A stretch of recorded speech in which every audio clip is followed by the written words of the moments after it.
Tyre राडा ही छोटीशी wall cap जी आहे ती तुमच्यासाठी खतरनाक राडा बनू शकते। मित्रांनो, पावसाळा चालू आहे, या पावसाळ्यात आपण खड्ड्यात, पाण्यात आदळा आपट करत गाडी कशी चालवतो, अशाने टायरला, डिस्कला झटके बसतात, तुमचं वॉल लिकेज होऊ शकतं, तिथून हवा जाऊ शकते। हवा गेली की तुम्ही एकतर लर्निंग आहात, बिगिनर आहात, तुम्हाला टायर प्रेशरचा अंदाज येणार नाही। त्यात जर तुम्ही गाडी चालवली कमी हवेमध्ये तर पंक्चर तर होणारच होणार, टायरांची झीज लवकर होणार, टायर खराब होणार आणि तुमचा खर्च वाढणार। त्यामुळे काळजी घ्यायची तुम्हाला की कधीही हवा भरल्यावर आपल्या जो वॉल आहे त्या वॉलला ही छोटीशी 2-5 रुपयाची कॅप जी आहे ती लावायला विसरायची नाहीये।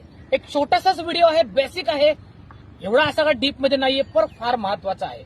त्यामुळे पावसाळा आहे, कुठे खड्डे, कुठे पाणी आपल्याला काही दिसत नाही, कळत नाही, रोडची अवस्था तुम्हाला माहिती आहे। त्यामुळे काळजी घ्या, ही वॉलची जी कॅप आहे ती लावायला विसरू नका, कारण त्या वॉलमध्ये पाणी म्हणा, चिखल म्हणा, माती म्हणा, ते जाऊन जाऊन ती वॉल खराब होते आणि हवा लीक होते। छोटासाच व्हिडिओ आवडल्यास शेअर करा, पीजीएलचा राडा एन्जॉय करा। Thank you so much.